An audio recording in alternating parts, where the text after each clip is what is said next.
आप सभी का मेरे चैनल पे। और बच्चों क्लास 10 की आईसीएसई की सीरीज चल रही थी, जिसका आज हम लोग चैप्टर बात करने जा रहे हैं। चैप्टर का नाम है कोऑर्डिनेट ज्योमेट्री। बहुत प्यारा सा चैप्टर, बहुत खूबसूरत सा चैप्टर और मार्क्स गेनिंग चैप्टर है। बहुत अच्छे मार्क्स भी आते हैं इस चैप्टर से और ये बहुत सरल भी होते हैं चैप्टर कहीं ना कहीं।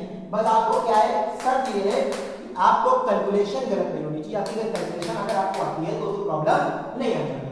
चलिए, चैप्टर का नाम है कोऑर्डिनेट ज्योमेट्री। कोऑर्डिनेट ज्योमेट्री, ठीक। चलो, 10th सीबीएसई बोर्ड वालों के पास भी सेम चैप्टर है। 11th straight line, 11th class 11 mathematics का chapter number 9 straight line same chapter है, उसके ऊपर भी। चलिए कोई बात नहीं, हम लोग बात करते हैं यहाँ पर कोऑर्डिनेट ज्योमेट्री। कोऑर्डिनेट ज्योमेट्री क्या होती है? एक्चुअल में कोऑर्डिनेट ज्योमेट्री का मतलब क्या होता है कि दो पॉइंट्स, ऐसे दो पॉइंट जो किसी भी कार्टेशियन प्लेन पर, उसकी क्या बताते हो, उसकी पोजीशन बताते हैं।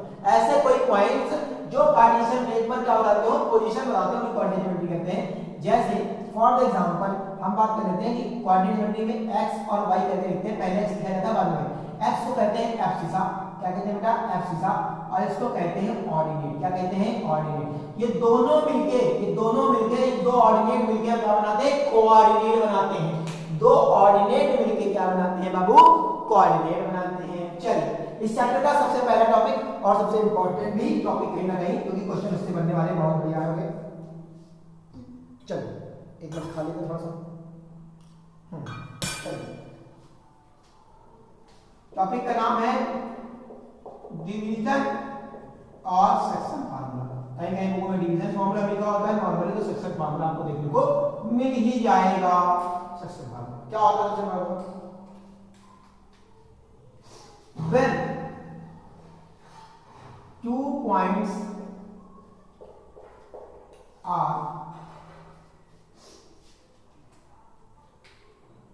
of a line are intersecting, क्या कर रहे हैं? intersecting on ratio। किसी भी रेशियो में अगर दो पॉइंट क्या कर रहे हैं? इंटरसेक्ट कर रहे हैं, तो उसके लिए फार्मूला क्या होता है? जैसे कि दो पॉइंट मान लेते हैं, एक पॉइंट मान लेते हैं x1 y1 और एक पॉइंट मान लेते हैं q। इसका पॉइंट का नाम है x2 y2। ठीक, ये दोनों पॉइंट जो हैं वो किसी भी रेशियो बाय डिफरेंस m/n के रेशियो में क्या कर रहे हैं? एक दूसरे को विभाजित कर रहे हैं। क्या कर रहे हैं? एक दूसरे को बांट रहे हैं रेशियो में, एक टाइप का रेशियो में। तो सेक्शन फार्मूला आता है। सेक्शन फार्मूला क्या है? x निकालने के लिए आपका सेक्शन फार्मूला होता है m1 x2 m2 x1 upon में m1 प्लस m2 अपॉन में m1 प्लस m2 अपॉन में m1 प्लस m2। क्या है? m1 x2 plus m2 x1 upon में m1 plus m2, sorry n क्या है? m x2 plus n x1 upon में m plus n क्या है? यहाँ पर ये रेशियो है। y के लिए भी सेम चीजें हैं। क्या लिखोगे? y m x2 plus n y1 y2 upon में m प्लस n। ये आपका सेक्शन फार्मूला है।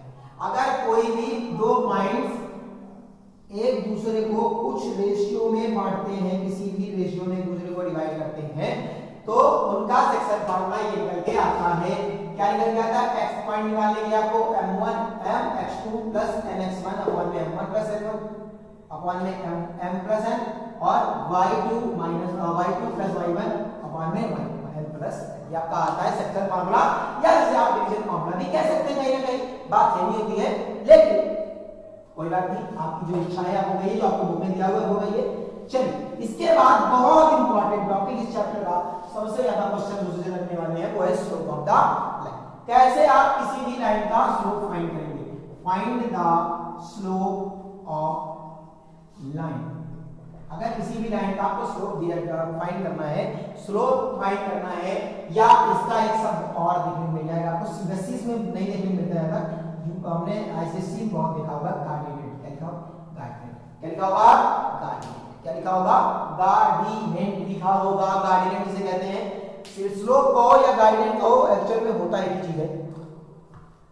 होता क्या स्लोप प्लस को सुनो, स्लोप क्या होता है, अगर कोई भी लाइन जैसे इस कोई भी लाइन जब किसी भी पॉइंट पर काटती है सबसे जो वाई एक्सिस को, तो एक्स एक्सिस से बनने वाला एंगल, एक्स एक्सिस से बनने वाला पॉजिटिव एंगल, ये एक्स एक्सिस से बनने वाला पॉजिटिव एंगल जिसको इंटरसेक्टिंग एंगल भी कहा जाता है, जिसको इंटरसेक्टिंग एंगल भी कहा जाता है, इसको थीटा नाम देते हैं। ये कैसा चल रहा है, एंटी क्लॉकवाइज चल रहा है, और एंटी क्लॉकवाइज जब चलता है, एंटी क्लॉकवाइज जब चलता है तो पॉजिटिव आंसर मिलता है। तो स्लोप ऑफ द लाइन ऐसे कैसे चल रहा है, नीचे से ऊपर चल रहा है, और हमेशा हमेशा आप एक्स एक्सिस से ही एंगल लेंगे, एक्स एक्सिस से ही एंगल लेंगे, क्या होगा थीटा, जिसे स्लोप ऑफ लाइन से एम से यूज करते हैं, उसके लिए उसको क्या कहते हैं, उसको tan थीटा भी कहते हैं। जिसका अगर मैं पॉइंट से अगर आपको दूं, कभी-कभी अगर आपको थीटा नहीं आएगा तो सिर्फ पॉइंट दे कि दो पॉइंट से उसका स्लोप फाइंड करो, तो भी फॉर्मूला क्या होता है, y2 y1 अपॉन में x2 x1। ये y2 y क्या आ गया, इसको हम लोग कहते हैं y इंटरसेक्शन अपॉन में x इंटरसेक्शन, क्या कहते हैं, y इंटरसेक्शन अपॉन में x इंटरसेक्शन कहते हैं। y इंटरसेक्शन की y में कहां इंटरसेक्शन कर रहा है, जैसे ये यहां से यहां तक ये y इंटरसेक्शन होता है, ये यहां से यहां तक इसको क्या कहते हैं, y इंटरसेक्शन कहते हैं, और ये यहां से यहां जो इसने काटा है इसको कहते हैं x इंटरसेक्शन। तो y इंटरसेक्शन अपॉन में x इंटरसेक्शन को ही क्या कहते हैं, स्लोप ऑफ द लाइन कहते हैं, या नॉर्मली फॉर्मूला इसको देखने मिल जाएगा y2 y1 अपॉन में x2 x1। ये तब के लिए जब आपको दो पॉइंट मिले हो, आपको स्लोप पता करना होगा, या अगर आपको लाइन का स्लोप दिया है x का 1060 दिया तो भी आप 1060 दिया, उसकी वैल्यू दीजिए √3, आपको स्लोप ऑफ द लाइन निकालना है √3, जो भी आपको वैल्यू दी हुई। अगर आपको थीटा नहीं दिया हुआ है, आपको दो पॉइंट दिया, स्लोप पूछा गया, तो आप ये फॉर्मूला लगा सकते हैं। चलिए भैया आगे बढ़ते हुए चैप्टर का जो नेक्स्ट टॉपिक है equation of the line. Equation of the line अगर आपको पूछा जाए इक्वेशन ऑफ द लाइन, तो जर्नल इक्वेशन कैसी होती है लाइन की, पहले उसके बारे में बात कर लेते हैं। इक्वेशन ऑफ द लाइन के बारे में जनरल इक्वेशन कैसी होती है, ax² + bs + c = में 0, ये होती है आपकी जनरल इक्वेशन। जैसे अगर कोई लाइन पूछी गई है 3x² + 4f + p = में 0, तो ये लाइन की जनरल इक्वेशन है। अगर आपको लाइन गिवन है, if equation of line is given, if equation of line is given बेटा, if equation line is given बाबू, तो आप क्या कर सकते हैं बाबू, आपको अगर स्लोप फाइंड करना है, equation of line is given, to find the slope, अगर आपको स्लोप फाइंड करना है तो फार्मूला हो जाता है -a/b, क्या जाता है, -a/b। चलिए क्या जाता है स्लोप, अगर आपको इक्वेशन ऑफ लाइन दी हुई है, इसको हम लोग a कहते हैं, इसको हम लोग b कहते हैं, इसको हम लोग c कहते हैं। तो अगर यहां से मैं स्लोप की बात कर लेता, इसी पॉइंट से बात कर लूं, तो माइनस है, तो माइनस का 3/2 ये हमारी स्लोप ऑफ द लाइन हो गई, ठीक है। अब क्या होगा, अगर जब स्लोप दिया हो तब लाइन कैसे फाइंड करोगे, इक्वेशन ऑफ लाइन कैसे फाइंड करोगे,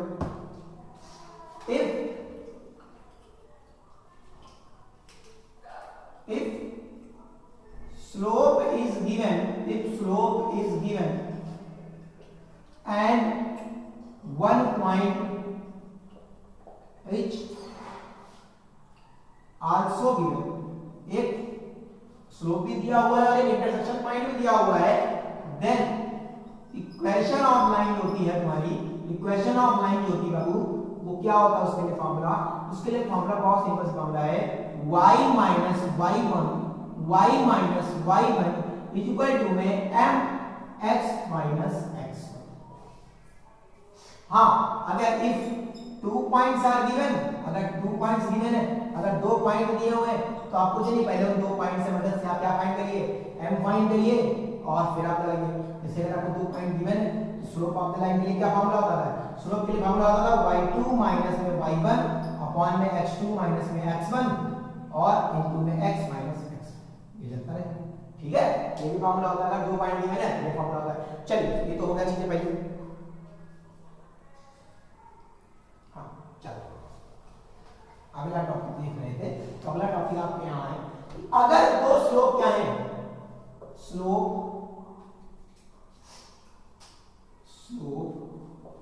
ऑफ, बहुत इंपॉर्टेंट है, पहले बता, स्लोप ऑफ पैरेलल लाइंस, अगर दो पैरेलल लाइंस हैं, जैसे कार्टेशियन प्लेन है, एक ये और एक ये। अगर दो पैरेलल लाइंस हैं, इस लाइन का नाम है L है, इसका नाम है M है। अगर ये L और M का अगर दो पैरेलल लाइंस हैं तो उनका स्लोप क्या होता है, M1 इक्वल टू में M2। दोनों का स्लोप क्या होता है, बराबर होता है। अगर किसी केस में बोलते हैं कि लाइंस पैरेलल है तो आपको कुछ नहीं करना, आप उनके दोनों स्लोप निकालिए दोनों लाइंस के। अगर दोनों लाइन के स्लोप बराबर आ रहे हैं, इक्वल टू में आ रहे हैं, दैट इज मींस कि these lines are parallel. If their slopes are parallel, if their slopes are equal, then these lines are parallel. क्या होंगी वो लाइंस, क्या होंगी बाबू, पैरेलल होंगी। अगर if in the case slope of lines are perpendicular, क्या है, अगर स्लोप ऑफ द लाइन क्या है बेटा, परपेंडिकुलर। क्या है, परपेंडिकुलर है, इसको लोग क्या कहते हैं, परपेंडिकुलर है, लंब है एक दूसरे पर। तो स्लोप ऑफ लाइन अगर परपेंडिकुलर है तब के लिए फॉर्मूला क्या होता है कि m1 इनटू में m2 हमेशा -1 आएगा। अगर दो लाइन का स्लोप आपस में मल्टीप्लाई करके -1 आंसर दे रहा है तो वो लाइंस क्या हो जाएंगी, परपेंडिकुलर हो जाएंगी। एक मोस्ट इंपॉर्टेंट नोट पॉइंट दिखा रहा हूं, और जब भी नोट पॉइंट दिखाता हूं तो मैं कहता हूं कि इससे एमसीक्यू बनने के पूरे चांसेस होते हैं। नोट पॉइंट क्या है कि if line is perpendicular to x axis, अगर कोई लाइन परपेंडिकुलर x एक्सिस में, it means it is zero. क्या होगी, वो जीरो होगी। और if it is perpendicular to y axis, that means infinity. कितनी होगी वो, अनंत हो सकती है। क्या हो सकती है, अनंत हो सकती है।